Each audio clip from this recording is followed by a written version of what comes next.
All right, Jimmy Ott along with Bruce Marshall and Paul Stone, college football preview. We're looking at the Big Ten West right now, and, well, it's a little stepbrother. So be careful when you may be looking at some learn from my mistakes. When you're looking at maybe, oh, man, Wisconsin at, at this price, man, 8-1, that you get them in the game. Well, I know one year I had to fight and claw and scratch and get Virginia into the conference championship game, and you can't middle a 30-point spread. I mean, I'm not saying that Wisconsin's going to be 30-point dogs, but the way things have gone, there have been some lopsided matchups that have not been close. So last year's Michigan winning and covering easily against Iowa and Purdue out of the West. So we start with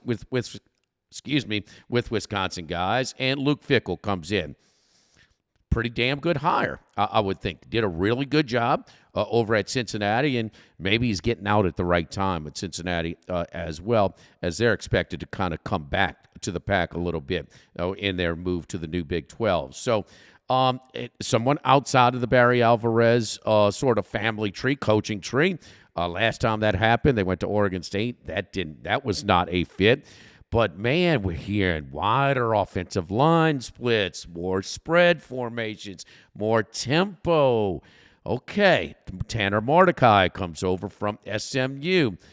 All right, is it too much or much overdue for this Wisconsin transformation? Paul, we'll start with you. Yeah, I mean, what an about face. They fire Paul Chryst after Game 5, I believe, last year, and Jim Leonhard finishes out the year as the interim coach, and then they make a big-time hire, luring Luke Fickell away from the University of Cincinnati, where he had a tremendous run the last 5 years there, 53-11 at Cincinnati. Obviously made history when he led the Bearcats to the 2021 college football 14 playoff. On one hand, I'm not really all that bullish on this Wisconsin team from a power ranking standpoint for many of the reasons that you say. I mean, it's such an about face in terms of scheme, the blocking splits, as you said, the terminology, the players that they've recruited have not been really recruited for this style of play. They got a first-year head coach. I mean, there's just a lot of things that, I would normally think they're not going to be as successful. But then you look at that schedule, and it's 57th by one publication as far as strength of schedule, probably going to be favored in 11 or 12 games. So you look at this total of 8.5 there at BetRivers, shaded heavily to the over, minus 167. But still, if they're going to be favored in 11 games, all they have to do is win 9. And you just look at it, and even though, again, it's a complete makeover, Phil Longo, he spent the last 6 years at North Carolina, and before that, Ole Miss, bringing in, a lot of the principles from Mike Leach's air raid offense. They've got a quarterback now in Tanner Mordecai on his third school. Started out at Oklahoma. Now he's a guy from Waco, Texas, Midway High School, transferred from Oklahoma to SMU, and now he's at Wisconsin. But even though there's the dramatic shift of offensive philosophy and all that goes with that, and even though these types of overhauls usually take time, the schedule's just so manageable. The West is just really watered down. They avoid both Michigan and Penn State from the East. They host Ohio State in late October, the one game they'll be an underdog, and over 8.5, even at minus 167. I just look at it over and over, and I say, man, they got to win at least 9 games. So I like the over 8.5, minus 167 at BetRivers. Yeah, and that schedule, you talked about it. A tricky little return spot. They were upset by Washington State early. That was, that kind of got the thing speeded up on Chryst and the clock ticking on him. But at Purdue, it's all about road games, tough conferences, nasty places to play in college football. At Pullman, Washington, West Lafayette, Indiana, Champaign, Illinois, Bloomington, and Minneapolis, St. Paul. They ain't exactly murderer's row for a road schedule. They should be favored at all of their road games, Bruce. Yeah, I love the back channel stuff here. Now, Barry Alvarez is not the AD anymore. He retired 2 years ago. So Chris McIntosh took over, and he's the guy who actually pulled the trigger on this hire for Fickell. But I'm sure Alvarez was involved in the process, and I'm sure. I mean, I really doubt that Alvarez was blindsided by McIntosh after McIntosh made this hire and was told Alvarez, oh, by the way, we're bringing Tanner Mordecai in from SMU, and we're hiring Phil Longo from North Carolina, and we're going air raid this year. I'm sure Alvarez had to sign off on that at some point with McIntosh. The Godfather was not happy, Bruce. I promise you. I promise. Yeah, I mean, this is a chance. They're not really Wisconsin anymore. So Paul might be right. I mean, it's there. I mean, this team was not great last year. I mean, they lost to some of these teams. They got ripped by Illinois last year. They lost to Minnesota last year. They've been losing to Minnesota lately. So there might be some banana peels, but. Fickell, I think, was a really good hire. There was only a couple jobs he was going to leave Cincinnati for. He was very comfy there. He's got a lot of kids. They were in school there. His wife didn't want to leave. They told USC 2 years ago, I'm not interested. His old AD, Mike Bond, tried to bring him out, and he wasn't interested in going. What we heard was his alma mater, Ohio State, where he served as an interim for 1 year, or Notre Dame. He may have taken the call last year if they didn't jump the gun with Marcus Freeman so quick, or Wisconsin. Wisconsin came calling, and that's a big-time Big Ten job, and he went up there. He's got one thing going forward, though. Just keeping this in mind. Wisconsin, it's going to be a little tougher for them to be a big portal player than some of the other schools in the Big Ten and elsewhere. The academics there, it's not quite as dicey as Stanford, but you're not going to be able to get every kid in to Wisconsin, and they've had to work around that for years. So just keep that in mind.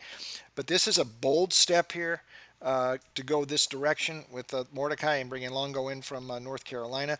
The running back, Braelon Allen's been a great running back in recent years. I'm not sure they're running the same offense anymore. Mike Tressel comes in to run the 3-3-5 that he did for Fickell at Cincinnati, so I think the defense will be fine.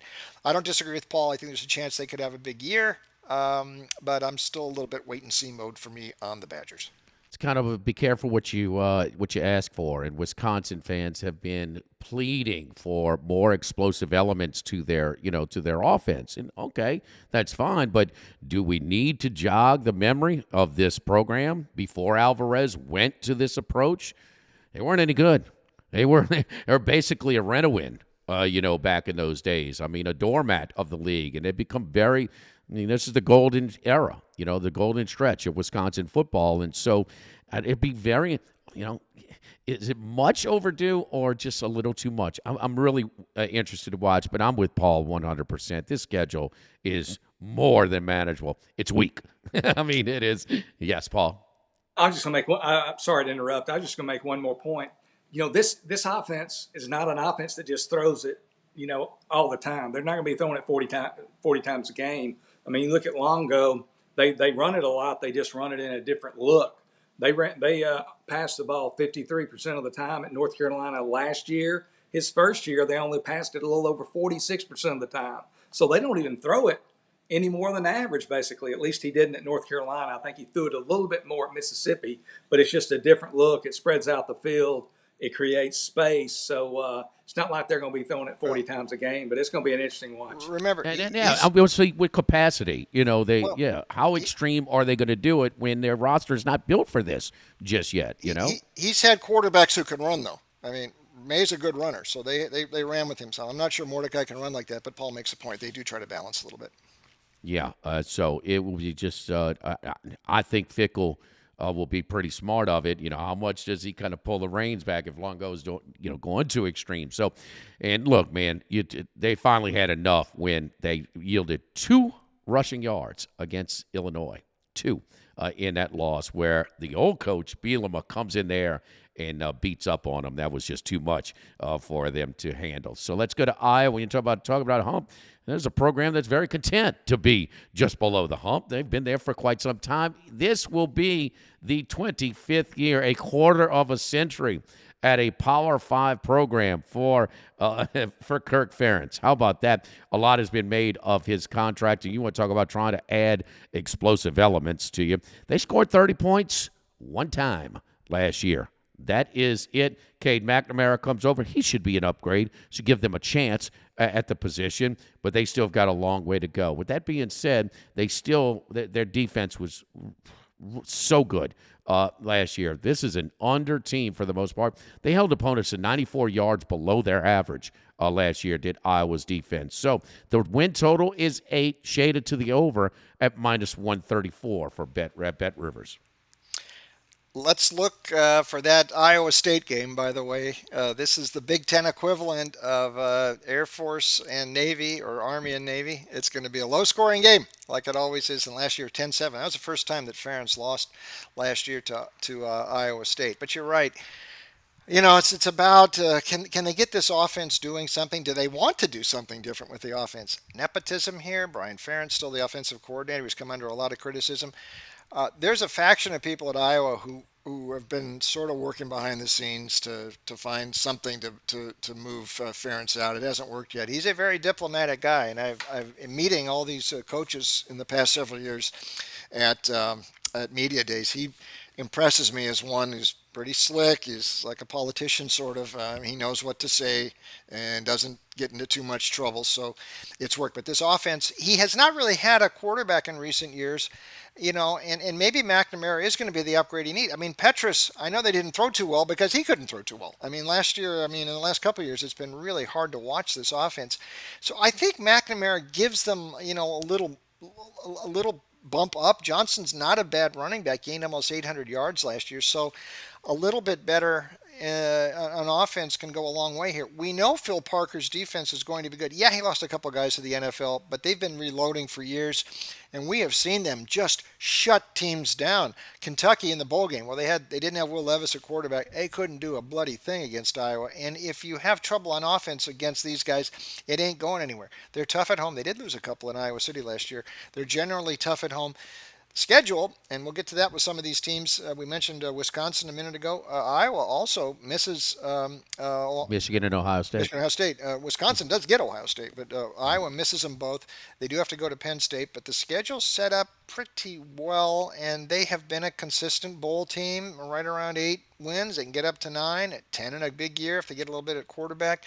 And I think they've got the quarterback this year that's a little bit of an upgrade. And I trust Ferentz. He has won a lot. I think they're going to get over 8. A lot of it because of the schedule. A lot of it because that little bit improvement on offense. The defense is still going to be tough. I trust Ferentz to do it one more time and get over. Yeah, so over 8, and yeah, you avoid Michigan and Ohio State. They played them both last year. Again, to a couple of rental wins, and then they go back to Ames to take on Iowa State. Yeah, they've owned Iowa State in that one, but that's the first time that Campbell got over the hump and beat Iowa last year. Yeah. One other note: he's 6-0 against Minnesota in the battle for Floyd of Rosedale, which has lived in Iowa City. That's big, and that had something to do with me thinking this team's going to go over 8. He has got PJ Fleck's number. We'll get to Minnesota in a minute, but as long as he keeps beating Minnesota like that, I think he's got a chance to get over that 8. Any thoughts on Iowa, Paul, on some spots? Or, again, we're talking about transformation of styles. I mean, they are what they are, and they're very consistent over the years. One thing, Iowa going to win 7, 8, 9 games just about every year. They do, and it's obviously, as Bruce pointed out, because of that defense, Phil Parker. The last 7 years, Iowa has allowed an average of less than 20 points a game in each of the last 7 years. So the names change, but the performance doesn't. The standard doesn't. So their defense is going to keep them in some games. I'm going to start it out with one of the point spread tendencies that I found here. In games since early in the pandemic season of 2020, games with a point spread of 5.5 or fewer points, whether they're the favorite or the underdog, with a spread of 5.5 or lower, Iowa is 14-2 against the spread. So I think that attests to their ball control offense, low-scoring games, and their outstanding defense. Obviously, they've got to be looking over at Madison and looking at the bright, shiny new toys that the Badgers have on offense. They're obviously a faction of Iowa fans who wanted to see maybe Brian Ferentz, sent packing, and that's an ongoing problem. They got to get better. They averaged 17.7 points a game last year, only 252 yards a game. Jeez. That's pretty anemic offensively.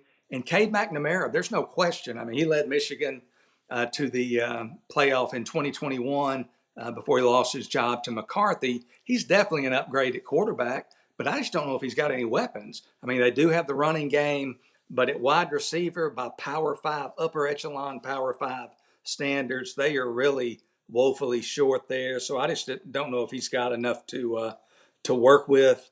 Another thing here that is pretty obvious, but again, I think it bears stating.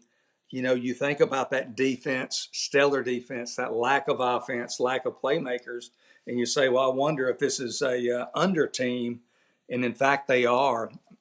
Seasons 2019 through 2022, so the last 4 seasons, just playing them blindly, 32-16 to the under. Well, I know one coach who's not ready to go and spread it out and go, and just throw the ball over the place is in Champaign, Illinois. And things are working for Brett Bielema. And I still maintain he had such a transformation in his roster in Fayetteville. He was closer than you think. He had a couple of tough losses, including that bowl loss to Virginia Tech, and they were a little bit closer than maybe some people will give him credit in the brutally tough SEC West at that time. So he comes in, and I'll pat myself on the back on this one. He had over 4.5, went 8-4. Now, the 8-4 was a surprise. How much? But not only that, but all 4 losses were one-possession losses. I mean, this team is and he certainly pounded the running back who's now in the pros just last year. Just his 3rd year. He's done this in just 2 years. Schedule, they avoid Michigan and Ohio State out of the East. Bruce, you had Iowa over 8. You think Illinois will go over 6.5 as well? Yeah, I mean, they are the new Wisconsin. They're Wisconsin now, and Bielema used to be there, so they've got that old style, and it has worked pretty well. I think both Paul and I liked them over last year too. I think across the board we thought 4.5 was too low, and they certainly cleared that. I do like the schedule. I will point out though, it could be a little bit dicey for them in the schedule. I'm just taking a look right now. Non-conference Toledo, pretty dangerous. Might be the best team in the MAC. They get them in the opener. That could be tricky. They've got to go to Kansas. And Florida Atlantic comes in there. And Paul and I may talk about them later. Update on CUSA with Tom Herman coming in with his great record as a road underdog, by the way. So there's some tricky non-conference games there. And you throw Penn State in the middle in September. So a possibility of a slow start. On the other hand, they could win all those non-conference games too. And I think there's a good chance they will.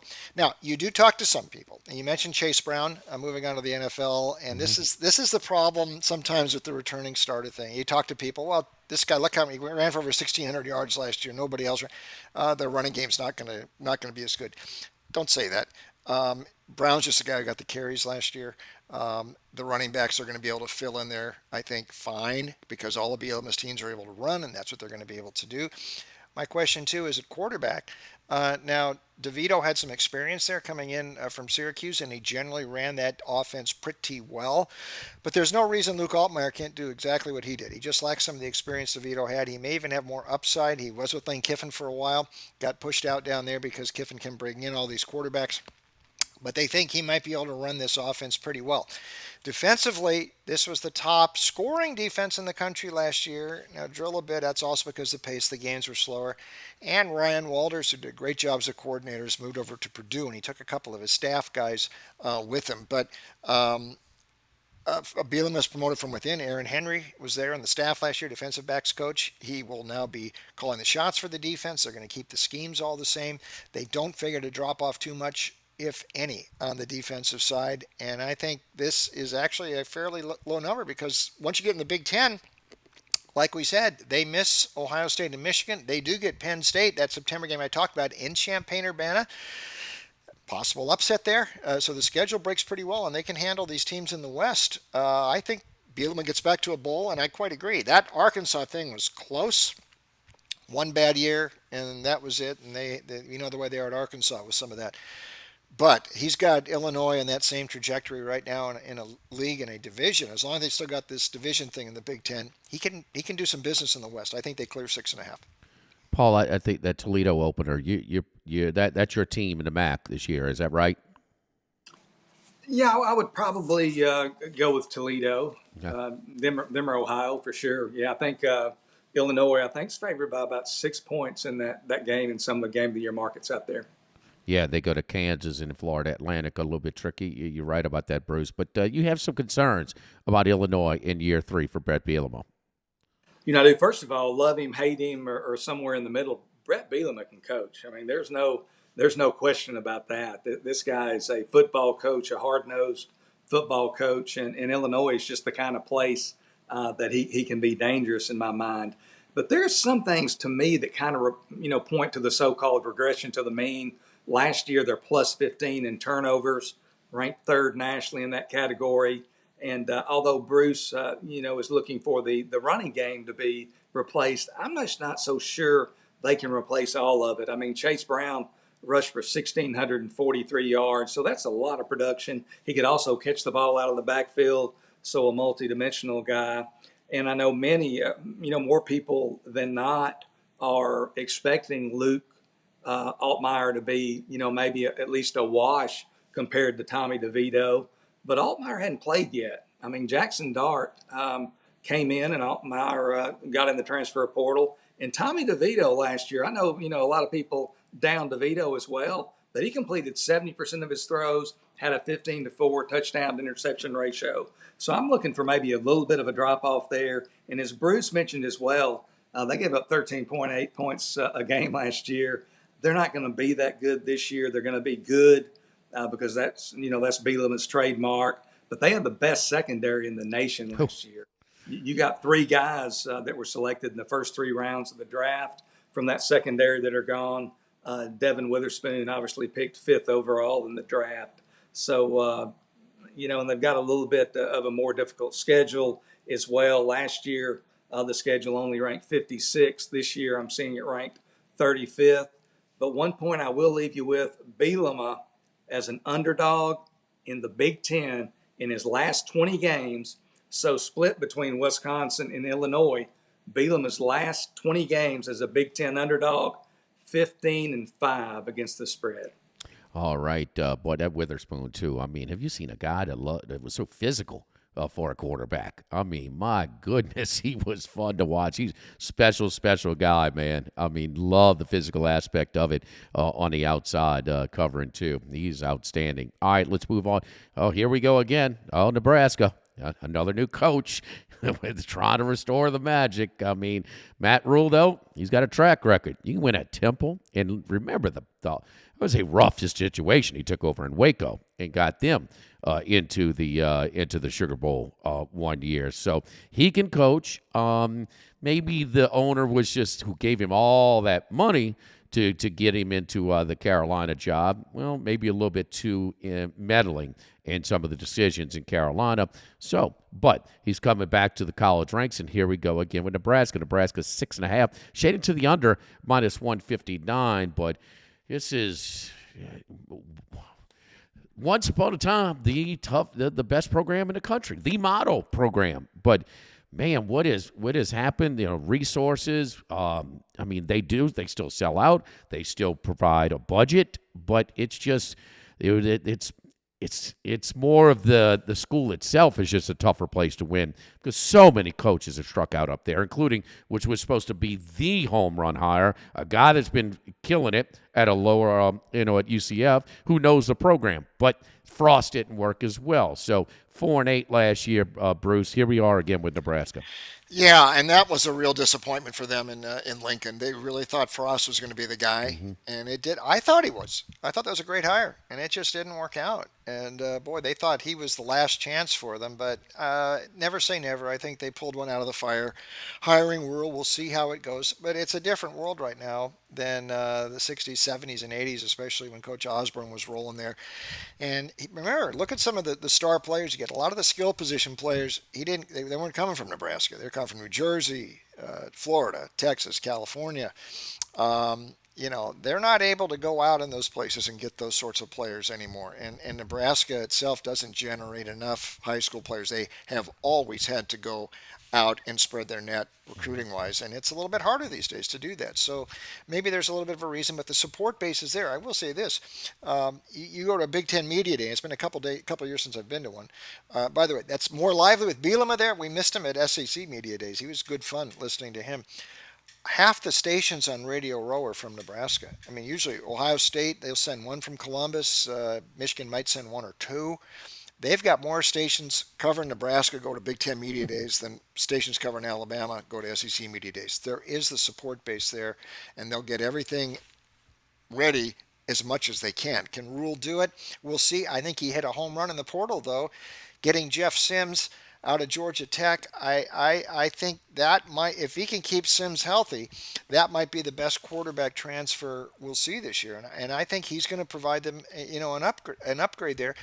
And it's his job now. Casey Thompson left late in the spring, and he's down with Tom Herman at Florida Atlantic now. So this is Sims' job.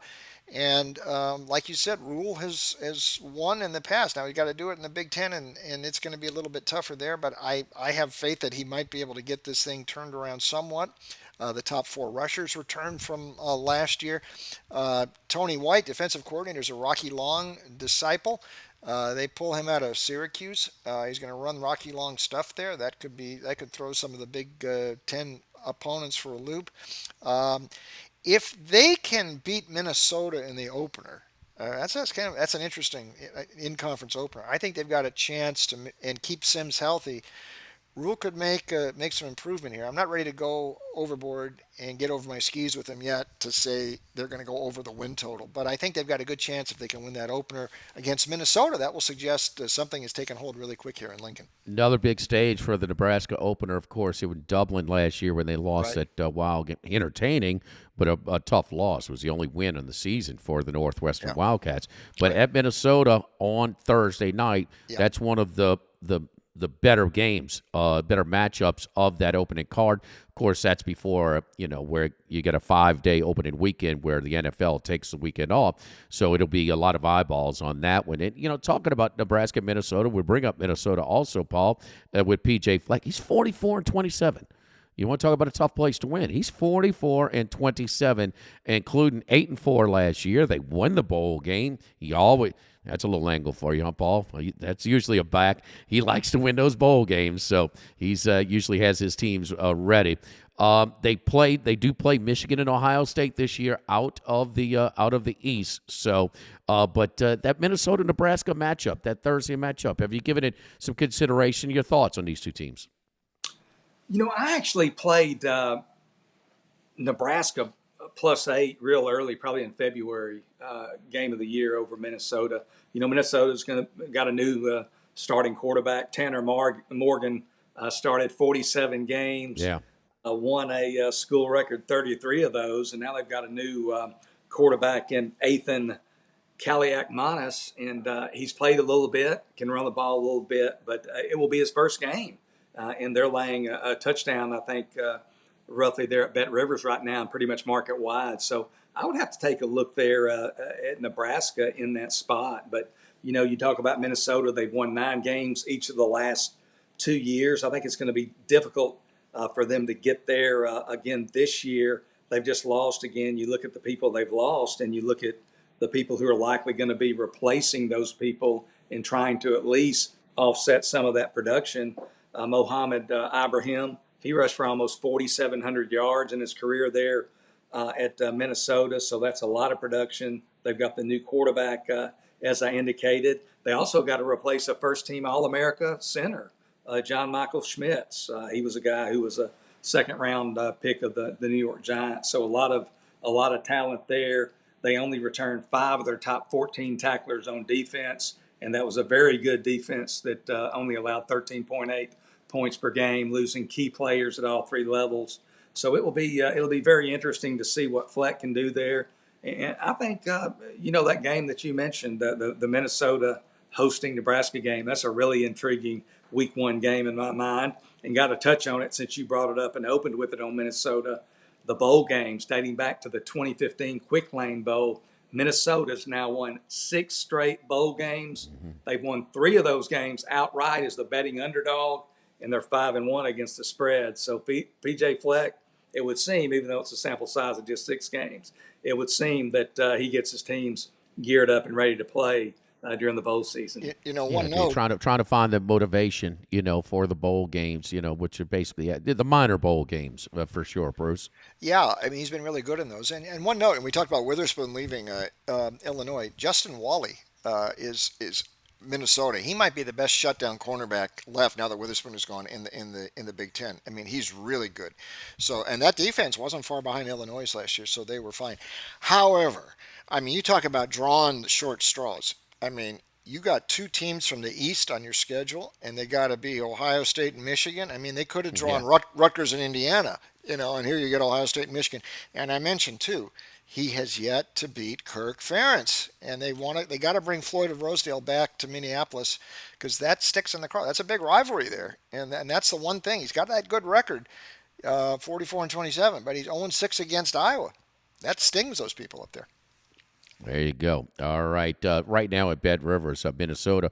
Paul, good job. You beat the line here. It's at -7 right now for that Thursday night game. Stick with Paul, and I know you want to. You have an opinion on the Purdue win total. It's at 5.5. Ryan Walters takes over for Jeff Brom, who went back to his alma mater back at Louisville, which surprised some people. You want to talk about a short straw again? Same thing with Purdue. They play Michigan and Ohio State out of the East. Yeah, I mean, Purdue, they were already poised to lose quite a bit of top-shelf talent even before Jeff Brom left for his alma mater there at Louisville. And then they do hire, as you mentioned, then 36-year-old, now 37-year-old Ryan Walters, who was defensive coordinator most recently at Illinois and before that at Missouri. So it's going to be interesting. You've got a 37-year-old coach there, obviously his first head coaching job at the Power 5 level. He may have midterm and long-term success, but I think it's going to be really difficult in year one for Ryan Walters there in West Lafayette. Again, talking about the players they've lost, they lose the trifecta of Aiden O'Connell at quarterback, who threw for a lot of yards. Charlie Jones last year, the Iowa transfer, catches 110 balls in his only season there at Purdue. And then Peyton Durham. I mean, he was a pass-catching tight end who caught 101 receptions during his last two seasons there. The Boilermakers do bring in Texas transfer Hudson Card to start at quarterback. Card may improve, but he certainly enters as a drop-off from O'Connell. I've watched Hudson Card play a lot of football. He's a great young man, but I don't know that he's a big-time Power 5 quarterback. I hear a lot of people touting his talents, and I've watched Hudson Card since he was a sophomore in high school at Austin Westlake, and I'll be rooting for him, and I hope he proves me wrong, but I don't think he's nearly at Aiden O'Connell's level there. As with most coaching changes, I mean, when you change coaches, you can expect a lot of player movement. Purdue lost tons of players in the transfer portal. They had a lot of players come in as well, but they were especially hit hard on both interior lines. Lost an offensive guard, Spencer Holstage, lost an offensive tackle, Eric Miller. Those guys combined for 60 career starts, so they lose a lot of Power 5 starting experience. I just look at it, and then you look at that non-conference schedule. Yeah. No really tap-ins. They've got Fresno State and Syracuse in the non-conference. Got a road trip to Virginia Tech, which is a key game. That could go either way. So no tap-ins in non-conference. So even though it's heavily juiced at -167, I like Purdue to go under 5.5 wins, -167 there at BetRivers. Yeah, Bruce, we were talking about some of the scheduling. The non-conference caught my attention. I mean, 2 ACC schools in Fresno State. So. Yeah, and that what concerns me about, and I think Paul might be right here, and I'll give Walters the benefit of the doubt, but I'm not jumping in with both feet for sure. I think there's an adjustment phase here. Remember, they brought in Graham Harrell, West Virginia's last stop, but he's Texas Tech roots, sort of a radical offense along with Card. So this is a new, very progressive offense, new quarterback that's going to be breaking itself in against that tricky non-conference schedule. So like you and Paul said, the games, the Fresno game, the Virginia Tech game, the Syracuse game, they lost at Syracuse last year when they still had O'Connell and they were pretty good. They could stumble there. And if they stumble in a couple of those games, they ain't getting over this 5.5. So I think we'll know kind of soon, at least for that total, though I expect maybe they'll improve as the season goes on, as that offense gets a little more ingrained. But Paul might be right here. Yeah, and then the final close out the the East. I'm sorry, the West. I mean, Northwestern. What's happened there was surprising, to say the least, and I mean, devastating for that program. Maybe the most prominent figure in the history of Northwestern athletics. I mean, a player on that Rose Bowl team, that had the lead late in the game against Keyshawn Johnson's USC Trojans, and their most successful coach. And you were talking about a fit, but from a handicapper perspective, I mean, they're guys are leaving, players are leaving. It is an uphill battle, which was already, because as much success as Fitzgerald's had, the last 2 years have not been good. Not at all, guys. Northwestern's one of these places where, at best, they can be good every couple of years like that when everything fits and you've got a lot of returnees there, but then they have to recycle over, and that's how Fitzgerald went. He had some big years, but they usually followed up with bad years, and he's had 2 bad ones in a row. These are the worst 2 years they've had in a row since way back there when they were struggling with Dennis Green in the early 80s. They started to pick it up a little bit more towards the end of Green, Francis Pay, and then Barnett got them finally going, but this is in 40 plus years, this is as low as they've been, and the stuff that's gone on this summer has really put this program back. Braun is just an interim. There's going to be a lot of discussion on who's going to be the next coach coming in. They got facilities there now, and they're the football facility it's fine. I mean, it is as nice as it gets on the lake, man. Looking at the skyline, yes, it is, and there's no place to park around there though. You got they don't let you park on the streets. But who they're going to? I mean, I think they would if they could. They'd just sort of suspend this whole season if that was possible, but it really isn't. But this season could be really ugly. There will be focus on who's going to come in to take that job next year. It's going to have to be a brave guy, and if Braun wins a few games, maybe he's the guy who's going to do it. He comes from North Dakota State, so possibly. But boy, tough assignment, and I can't even venture to guess what this season might look like. Well, Paul Stone and I are going to hit some of these win totals and pitch in for you, get you an electric scooter when you go back to campus, okay, in Evanston. Okay. So, all right, Bruce. Okay. So, you don't have to worry about the park. And final thoughts, guys, on the Big Ten, and especially on this Western Division side. In the Western Division there, I think Wisconsin, I mean, it's wide open. I mean, I should say that as well. Wisconsin, Iowa, certainly at the top of the list, but I'm very intrigued about what this Wisconsin team's going to look like. Probably one of the more intriguing watches of the year for me because of the transformation that they're making, and it'll be an interesting watch, and certainly will be interesting at Iowa as well with Cade McNamara to see if he can resurrect and ignite that offense a little bit. Because as we said, they've got the defense, and will be interesting to see. Talking about this Northwestern team, although they're obviously not going to challenge for anything, it's just going to be interesting to see what they're able to put on the field. Concurring with Bruce, I mean, it's almost like a lame duck season. Like they have to get through 2023 and then catch their breath, get a full-time guy in there. And, God bless David Braun. He didn't get hired until mid-January, and he gets the job. I mean, I know they're high on him, but he gets the job because he wasn't on the previous staff, and there was no way they could tie him to any of the allegations, whether they're true or not. So it's just a mess there, and you hate to see it, but life goes on. But will be an interesting watch to see Wisconsin and Iowa and see what Nebraska does in Matt Rule's first year. I mean, Matt Rule, the turnarounds that he did at Temple and Baylor are turnarounds for the ages. But I'm just afraid this Nebraska situation, Bruce talked about the 60s, 70s, and 80s. College football is not even what it was when Matt Rule turned around Baylor 5 years ago or whatever. I mean, with the transfer portal and where Nebraska is situated regionally, and the fact they have to spread a wide net to get players, I think it's going to be a tough go. But wouldn't it be a great story if he at least got them somewhat back and somewhat relevant? Well, enjoy this version of the Big Ten while we can. It changes next year when USC and UCLA come in. And I'm not even sure what they're going to do with the division format. They've already talked about some of the scheduling stuff they do. It changes forever. starting next year. So enjoy it while it's here. And we'll see if they stop at just USC and UCLA within a couple of more years. I mean, there's talk some of those schools in the ACC are talking about trying to get in. Big Ten's a tough club to enter. But this is the last year, this iteration of the league, and then it becomes a true coast-to-coast league next year. So this is they're avant-garde sort of. This is the way it's going to be from now on. So enjoy the Big Ten while you can. Well, I'll go history a little bit on you, too. And I just, Wisconsin with that easy path, it's just so tempting at plus 130 at BetRivers in the West. I mean, that is a favorable path, to say the least, okay?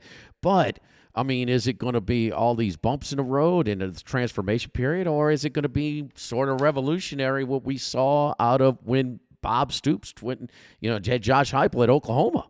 I mean, they spread things out, and, man, boom, they rolled to the national title in the second year. So I'm not expecting that, but, Oklahoma's got, has produced more pros than Wisconsin did, but I don't know. That's a big jump from what they're doing. I mean, who's been more extreme in their approach than Wisconsin as far as their roster building and their offensive style, their approach, their physicality up front? We're going to build around our offensive front, and they've become very good, a very good respected program, much better than when Alvarez before he took over. So they're intriguing.